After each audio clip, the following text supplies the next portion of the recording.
नमस्कार दोस्तों, मेरा नाम है आकाश और आप सभी का एक बार फिर से मेरे YouTube channel A to Z study में बहुत बहुत स्वागत है। तो आज है संडे और संडे को हम लोग इंडियन पॉलिटी पढ़ रहे हैं और इंडियन पॉलिटी में अब तक हम लोग पार्ट नंबर 1 और पार्ट नंबर 2 पढ़ चुके हैं। आज हम लोग पार्ट नंबर 3 पढ़ना शुरू करेंगे। पार्ट नंबर 3 हमारा आर्टिकल नंबर 12 यानी अनुच्छेद नंबर 12 से शुरू है।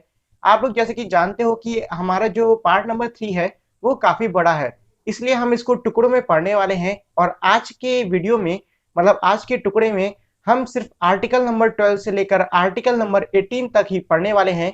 इसके बाद का हम लोग अपनी अगली वीडियो में पढ़ेंगे। तो चलिए पहले हम लोग आर्टिकल नंबर 12 को पढ़ लेते हैं। तो हमारा आर्टिकल 12 में स्टेट के बारे में बताया गया है। अब देखिए, पहली चीज मैं आपसे क्लियर कर देता हूं कि ये जो स्टेट है ये हमारे राज्य या जैसे कि उत्तर प्रदेश, उत्तराखंड, तेलंगाना, इनसे कंफ्यूज मत होइएगा, क्योंकि ये जो स्टेट है ये अलग है और वो वाले राज्य हमारे अलग होते हैं। अब दूसरी चीज में ये है कि ये जो स्टेट है इसका इस्तेमाल सिर्फ आर्टिकल के पार्ट नंबर 3 और पार्ट नंबर 4 में ही किया गया है।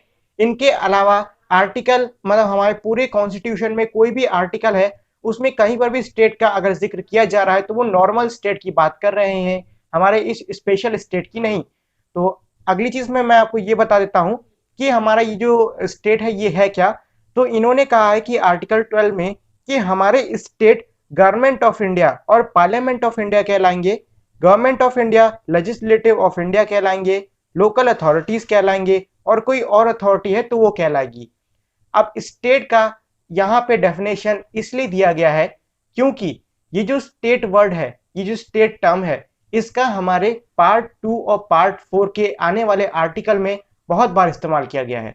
इसीलिए यहाँ पे इन्होंने स्टेट को क्लैरिफाई कर दिया ताकि बाद में किसी को स्टेट से लेकर कोई कंफ्यूजन ना हो, मतलब वो कंफ्यूज ना हो जाए कि किस स्टेट की बात करी जा रही है। इसीलिए मैंने भी आपको इसमें अच्छे से क्लैरिफाई कर दिया कि ये कौन से स्टेट की बात कर रहे हैं। तो आगे की जब मैं आर्टिकल पढ़ाऊं तो उसमें कंफ्यूज मत होइएगा। अब इसके बाद है आर्टिकल नंबर 13 यानी कि अनुच्छेद नंबर 13।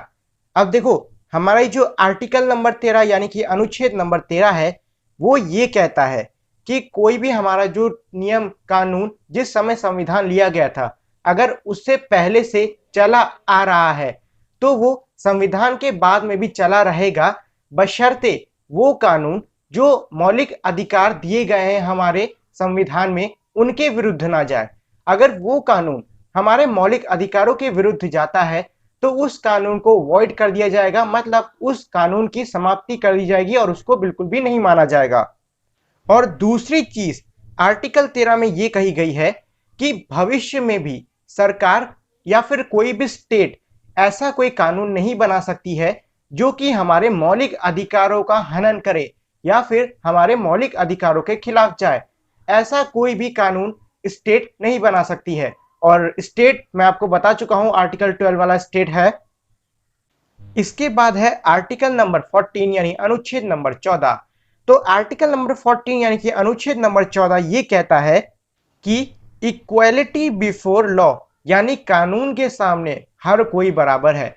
मतलब ये है कि मतलब नहीं है कि आपकी जात क्या है, आपका धर्म क्या है, आपकी स्किन का कलर कैसा है, आप कौन हो, आप राजा हो या फिर गरीब हो या फिर कोई मंत्री हो, कानून के सामने आपको बराबर तौर से न्याय दिया जाएगा।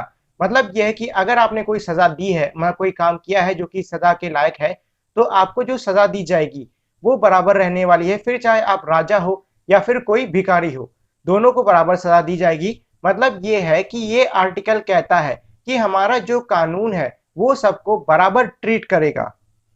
अब इसके बाद में है हमारा आर्टिकल नंबर 15 यानी अनुच्छेद नंबर 15।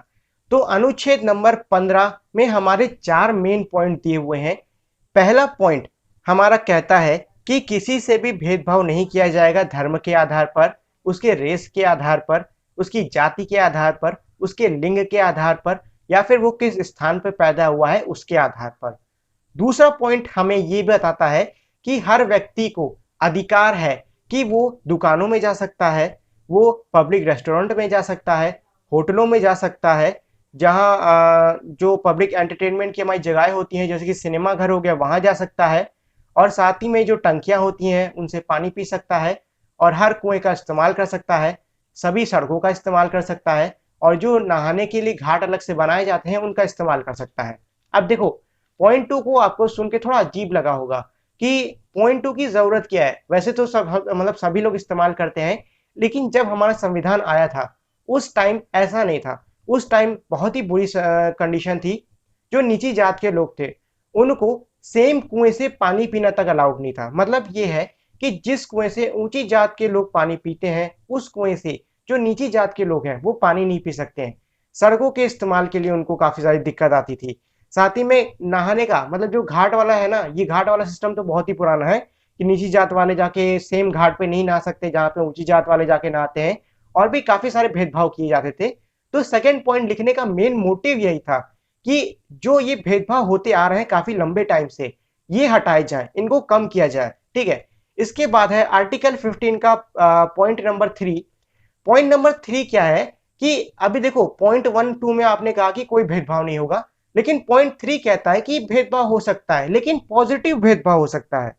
पॉजिटिव मतलब ऐसा भेदभाव जो किसी की भलाई के लिए, किसी की बेहतरी के लिए किया जाए।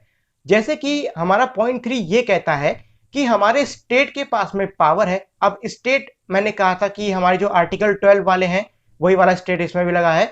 मतलब यह है कि स्टेट के पास में पावर है कि वो महिलाओं और बच्चों के लिए कुछ खास कानून, कुछ खास रूल बना सकता है। जैसे कि आपने सुना होगा कि बस और ट्रेनों में महिलाओं के लिए सीट जो होती है वो रिजर्व होती है। मतलब सीट का उनके लिए आरक्षण होता है कि ये सीटें महिलाओं के लिए रहेंगी रहेंगी। ठीक है। और जैसे कि आपने सुना होगा कि ट्रेनों में 5 साल से या फिर 10 साल से छोटी उम्र वाले बच्चों की जो टिकट है वो आधी होती थी या फिर पूरी माफ होती थी। तो ये हमारे कुछ केस हैं जिसमें कि महिलाओं और बच्चों के लिए कुछ स्पेशल दिए गए हैं प्रिविलेज उनको। इसके बाद में हमारा आर्टिकल 15 का पॉइंट 4 ये कहता है कि स्टेट के पास में फिर से पावर है कि वो SC ST या फिर जो हमारे काफी बैकवर्ड क्लासेस हैं, जो हमारी नीची जात के लोग नहीं होते हैं या फिर नीची जनजातियां होती हैं, उनके लिए कुछ खास नियम कानून बना सकता है ताकि वो समाज में आगे आ सकें। मतलब ये है कि नियम कानून बनाने का मकसद ये है कि भैया जो SC ST हैं उनको बेहतर मौके प्रोवाइड किए जा सकें। देखो, सीधी सी बात है, अगर किसी को बेहतर मौका दिया जाएगा तो वो आगे आगे उस मौके को लेगा, और जब वो मौके को लेगा तो सीधी सी बात है वो समाज में आके अपना कोई ना कोई हिस्सा लेगा। तो ये करने का मोटिव यही था कि भैया जो SC ST हैं, जो शेड्यूल कास्ट और हमारे शेड्यूल ट्राइब हैं, वो आगे आए और उनका भी अपलिफ्टमेंट हो, मतलब वो भी बाकी समाज के दलों से अपनी बराबरी कर सकें। इसके बाद है आर्टिकल नंबर 16 यानी अनुच्छेद नंबर 16। तो आर्टिकल नंबर 16 यानी कि अनुच्छेद नंबर 16 ये कहता है कि हर व्यक्ति को, हमारे समाज के हर वर्ग के व्यक्ति को ये अधिकार है कि उसे बराबर मौका दिया जाएगा। मौका किस में दिया जाएगा? नौकरी में। मतलब ये है कि कोई भी नौकरी निकलती है तो वो नौकरी समाज का हर वर्ग का व्यक्ति भर सकता है। मतलब ऐसा नहीं है कि सिर्फ ऊंची जात वाला भरेगा या फिर नीची जात वाला भरेगा, नहीं, ऐसा नहीं है। सबको बराबर मौके दिए जाएंगे। और दूसरा पॉइंट इसमें यह है कि मान लो अगर आप कहीं पे किसी को नौकरी के लिए सिलेक्ट कर रहे हो तो आप उसको उसके धर्म के आधार पे, उसके रेस के आधार पे, उसकी जाति के आधार पे, उसके लिंग के आधार पे, उसके डिसेंट मतलब वो कौन सी एंसेस्ट्री है उसकी, उसके आधार पे, वो किस स्थान में जन्मा है उसके आधार पे, या फिर वो कहाँ रहता है इसके आधार पे आपको सिलेक्ट नहीं करना है।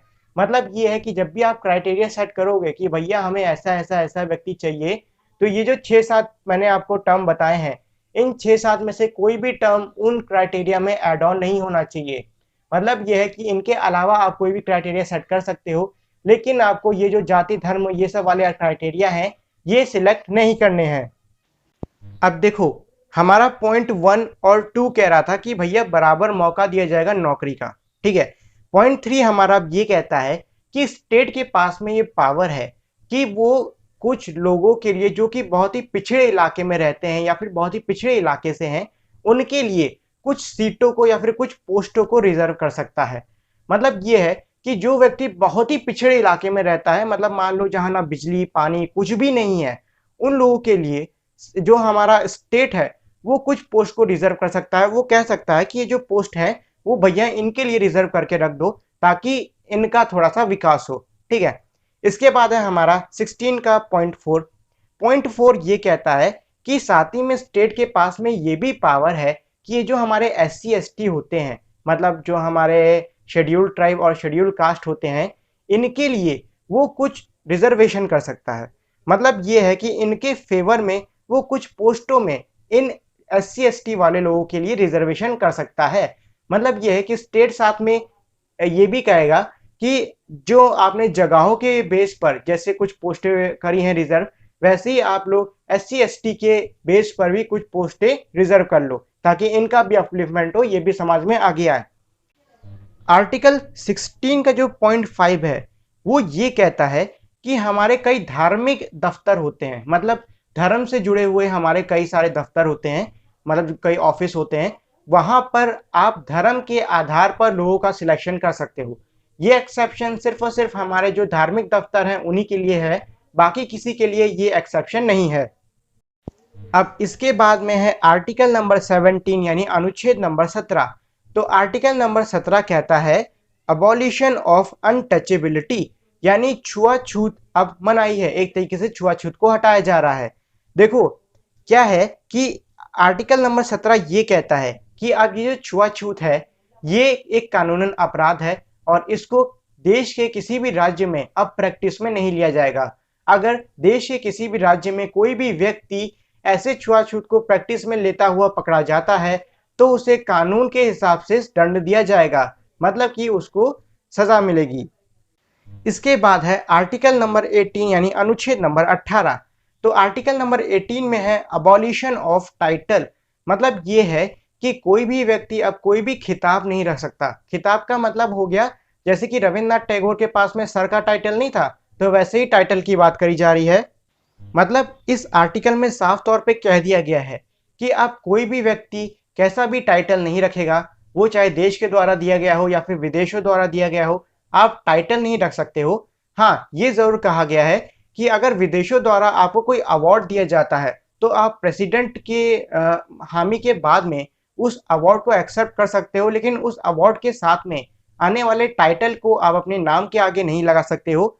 और दूसरी चीज ये कही गई है कि सिर्फ वही टाइटल हमारे देश में रखे जाएंगे जो कि हमारे मिलिट्री और एकेडमिक हो। मिलिट्री का मतलब जो हमारा होता नहीं है, जनरल हो गए, ये टाइटल हमारा मिलिट्री टाइटल है। इसी तरीके से PhD करने के बाद में आपको डॉक्टर का टाइटल मिलता है, ये हमारा एकेडमिक टाइटल है। तो आप ऐसे टाइटल रख सकते हो, इनके अलावा कोई भी टाइटल आप नहीं रख सकते हो। So that is it for today guys. Make sure to like, share and also if you are new then subscribe to our channel and also turn on that bell icon so you won't miss any new updates on our channel. We will meet again in our next video. Till then, goodbye.